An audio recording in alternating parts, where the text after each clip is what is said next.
Salut à tous, j'espère que vous allez bien. Donc petite vidéo mise à jour sur le Bitcoin et sur l'Ethereum, mais pas que, on va voir aussi d'autres cryptos. Comme hier, la vidéo que vous allez voir aujourd'hui, c'est un enregistrement de la session live que j'ai fait avec mes élèves tout à l'heure. Mais avant de commencer, comme à chaque fois, je tiens à remercier la communauté. Merci énormément pour votre temps, like, commentaire et partage. Si vous n'êtes pas abonné, n'hésitez pas à le faire, ça me ferait vraiment plaisir et ça aiderait énormément la chaîne. Vous pouvez me suivre aussi sur Twitter et sur Twitch si vous ne voulez pas louper mes prochains lives. D'ailleurs, je pense que je vais faire un live ou demain ou vendredi. Je vous tiendrai au courant sur ma page Twitter. Voilà, donc sans plus tarder, on va attaquer la vidéo. Let's go.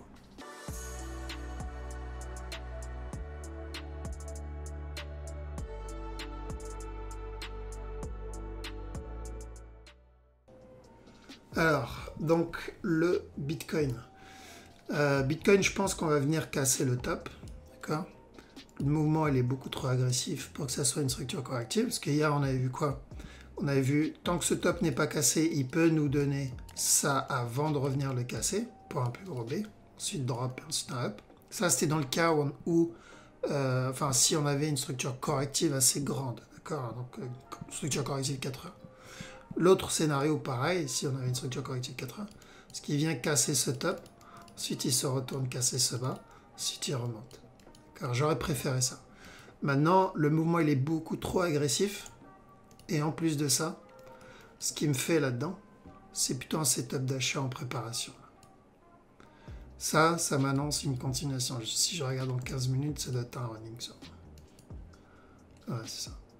Donc, pour moi, ça, c'est un setup de continuation vers l'eau. Sauf s'il continue à corriger là-dedans, j'aurai un spike. Mais ça ne sera pas suffisant, parce que le spike, ça sera du 15 minutes. Donc, je ne pense pas qu'il reviendra casser ce bas. J'espère, croisons tous les doigts pour qu'il revienne casser ce bas une dernière fois avant de remonter. Pourquoi? Parce qu'on aura une belle structure 4 heures, donc une continuation. Du coup, ça sera une impulsion minimum 4 heures. Mais s'il vient casser ce stop là tout de suite, voilà, c'est pas bon pour moi, qui suis investisseur dedans, qui achète du Bitcoin. Parce que je sais que s'il me donne ça, je risque quoi derrière? Bah, je risque un running ici. Okay. Ou sinon, si c'est un running encore à la limite, tant mieux. C'est une bonne chose, un running, parce que ça reste quand même une structure corrective 4 heures. Le pire, en fait, c'est si ça, c'est déjà une correction. Si ça, c'est une correction, c'est que ce n'est plus une structure corrective 4 heures, mais 1 heure. Et dans ce cas-là, bah, on aura une correction 4 heures plus tard. Donc, si on n'attend pas là, on attendra plus tard. On attendra plus haut. On va attendre dans tous les cas. On va se manger cette correction dans tous les cas. Plus tôt sera le mieux. Si on prend la correction 4 heures tout de suite, l'attente, je le ferai beaucoup plus tard. Donc je pourrais peut-être doubler mon investissement si je trade en interne, si j'ai une structure corrective 4 heures ici. Et j'ai pas besoin de stresser à chaque nouveau plus haut. Par contre, s'il casse le top maintenant, bah, je vais devoir faire très attention à chaque nouveau plus haut. C'est-à-dire ce qu'on a fait ici, on va devoir le répéter. Le protéger ou à chaque nouveau top. Pourquoi? Parce que oui, à chaque nouveau top, on risque cette structure corrective 4 heures parce qu'on ne l'a pas eu. Et je parle même pas de la structure corrective daily. Pour info, on n'a toujours pas de correction d'air. Donc, s'il décide de me donner une structure corrective daily, bon ben, espérons qu'on aura la 4 heures avant, quoi.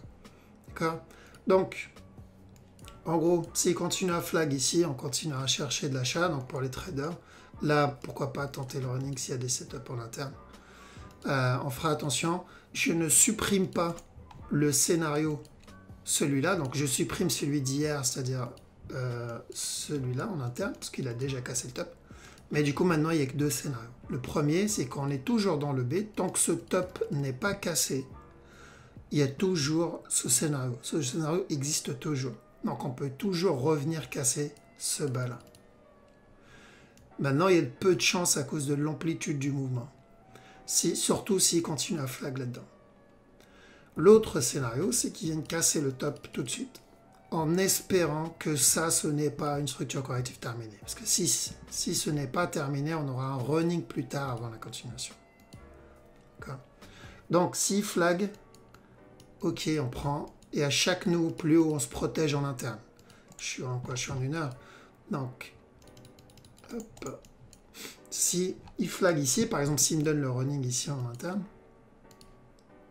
là-dedans, à chaque nouveau plus haut, je me protège. Parce que, comme je l'ai dit tout à l'heure, tant qu'on n'a pas cassé ce top, il y a toujours le scénario du B pour un dernier push.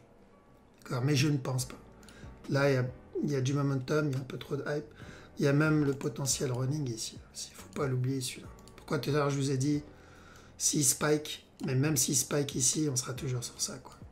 D'accord? Donc un running, ça m'annonce une continuation vers le haut. Donc même s'il chute ici pour me donner un running, bah, ça m'annonce une continuation encore vers le haut. Mais tant que ce top n'est pas cassé, vous devez faire attention à chaque nouveau plus haut. Ok. Ethereum. Ethereum, je pense, lui, cassera le top. J'ai plus, on va dire, de confiance sur le running, sur celui-là. En plus, là, le flag est plutôt propre pour moi. Donc, continuation vers le haut, cassure du top, on se protège toujours. D'accord? L'objectif, c'est celui-là pour un futur running plus tard. Mais on ne sait jamais, on se protège. Vaut mieux se préparer. Et ça, pour moi, ça m'annonce de l'achat encore. Donc, sauf s'il explose, genre vraiment, il y a un gros dump vers le bas ici. Ça m'annonce de l'achat. Ok, et vu la hype qu'il y a en ce moment là. Alors, juste voir un petit time frame si on peut avoir un petit running caché. Donc celui-là déjà on l'oublie. D'accord, donc celui-là on l'oublie, celui-là est fini. Malheureusement pour nous. Et ici en interne, est-ce qu'on peut avoir un petit running caché quelque part? Non. Non, on a déjà eu celui-là ici. Ici. Ouais, non, je vois pas de vente ici. Je vois de l'achat. Maintenant, comme je dis, faut pas avoir de biais. On attend le setup. Là, le setup est en développement. Donc, si vous avez une stratégie d'entrée, ça peut être intéressant de chercher plus des setups d'achat. Mais on fait attention à la cassure de stop ici. Pour ne pas se faire avoir. XRP. On cherche des setups de vente sur celui-là. Donc, sauf s'il donne un gros flag là-dedans. Mais s'il y a des setups de vente, parce qu'on a cassé stop, ouais, à peine. Qui peut ramper encore un peu. Peut continuer à ramper encore un peu. Mais là, on peut être sur un A, B, C, drop ici. Toujours de la vente ici. Je vois pas d'achat ici. XTZ. Il corrige encore. Donc ça, continue à corriger, c'est de l'achat. Cassure du top, on se protège. D'accord? Parce qu'on est toujours dans la zone de correction. Là-dedans. Ça peut être le A, ça peut être le B, il peut venir chuter avant de monter. Mais, donc on fait attention à ça, mais s'il continue à donner des buy setup, ça sert à rien de faire le têtu non plus. ADA, lui ça y est, donc il a validé ce qu'on a vu hier, on a dit que je voulais un buy. Donc maintenant, les deux mêmes scénarios qu'hier. Maintenant que le premier move est obtenu, donc on a dit quoi? On a dit buy pour ou finir un régular et il viendra casser le bas encore une fois avant de monter, ou ça c'est le départ de la tendance haussière. D'accord? Donc si vous voyez des sell setup ici, ça se tente jusqu'à ce bas là. Si vous le voyez flag là-dedans, on achète. Là, on est toujours dans cette phase de correction. Donc ceux qui ont pris le buy hier, donc dans cette zone, break-even et on se protège. Le dot, alors le dot, ça m'embête toujours. Il n'y a pas un genre de dot un peu moins dégueulasse avec ça la flèche? Peut-être ça. Ah bah voilà. Ok. Donc ça pour moi il était quand même assez correctif. D'accord. Puis maintenant, vu l'amplitude qu'il a donné ici, donc là on peut avoir notre fameux running qu'on avait vu la dernière fois, cassure du top. Pour ce 1, 2, 3. Donc il viendra casser ce top. Maintenant, venir casser ce top ne veut pas dire qu'il viendra casser directement celui-là. Parce qu'il peut nous donner un up ici, pour 1, 2, 3 ici. Ensuite, chuter encore une fois. Avant la continuation vers le haut. On est dans une zone de correction. Donc, s'il y a des buy setup, on peut tenter, mais vous faites attention à la cassure du top. S'il vient casser ce bas, c'est jackpot. Là, on a une belle structure pour de l'achat. Parce que s'il vient casser le top maintenant, on aura un running plus tard. Très simple. BNB. BNB, pareil. Hier, le mouvement, il avait commencé correctif. Après, il a donné un petit setup ici, plutôt pour de l'achat, là-dedans. D'ailleurs, je l'ai vu après le zoom. Et donc, continuation vers le haut. Un autre setup ici, continuation vers le haut. Il est venu casser ce top-là et celui-là aussi. Je crois qu'il a cassé ce top-là aussi. Donc, là, on fait attention. Parce qu'on peut avoir flag et continuation encore. Il viendra casser stop directement. Okay, une structure crypto classique. L'autre structure où je dois faire attention, c'est venir casser ce bas une dernière fois. Je pars même pas dans une structure corrective complexe, c'est-à-dire un B là, C, encore un push avant de venir casser ça. Je pars même pas dans ce genre de scénario parce qu'il y a peu de chance dans la crypto. Donc c'est simple, c'est où il flag et on va casser stop et on aura un running plus tard, parce qu'ils sont plutôt fans des running, où il va directement casser ce bas avant de venir casser le top après. Personnellement, j'espère qu'il viendra casser le bas une dernière fois avant de remonter, histoire de racheter un petit coup. Maintenant, si je le vois flag ici, je ne vais pas m'entêter. Je sais très bien qu'on est dans la crypto et ce genre de structure, on peut l'avoir. Donc c'est de l'achat, on est dans une zone de correction, mais ça m'embête un peu, le mouvement comment il est ici. Voilà pourquoi je garderai en tête un dernier push.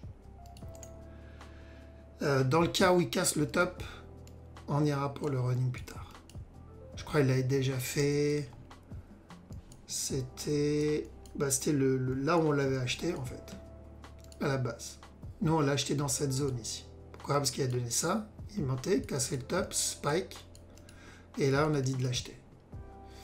On peut avoir la même chose maintenant, ici, ici. Donc là il peut monter, spike, et ensuite on ira l'acheter encore. SFP. Alors SFP, tant que ce top n'est pas cassé, il peut revenir casser ce bas encore une fois. Et après on cherchera de l'achat. Le lit, ok, setup d'achat ici. Alors, comme le BNB, c'est la même analyse que le BNB. Donc c'est où il va nous donner encore un dernier push avant de monter, casseur du top, où il va continuer à ramper ici et il nous donnera un running plus tard. D'accord, donc s'il y a des buy setup, on prend. Celui-là était dégueulasse. Pourquoi? Parce que pour moi, ça, je ne l'aurais même pas acheté. Là où j'aurais pris l'achat, c'est ici. Là-dedans. Ça, c'était propre. Mais là, non. Ok. Donc, on attend de beaux buy setup. Un bon truc, donc un bon flag. Ceux qui ne savent pas repérer les setups d'achat, chacun utilise sa stratégie pour rentrer. Donc, une stratégie qui lui indique un point d'entrée à l'achat. Ok. Mais l'idéal, c'est vraiment d'attendre un flag. Sinon, on ne rentre pas à l'achat à cause du dernier push possible ici avant la continuation. Voilà, donc l'enregistrement s'arrête ici. Merci énormément pour votre temps. Merci d'avoir regardé la vidéo jusqu'au bout. Je vous souhaite à toutes et à tous une très bonne soirée. Je vous dis à la prochaine. Ciao.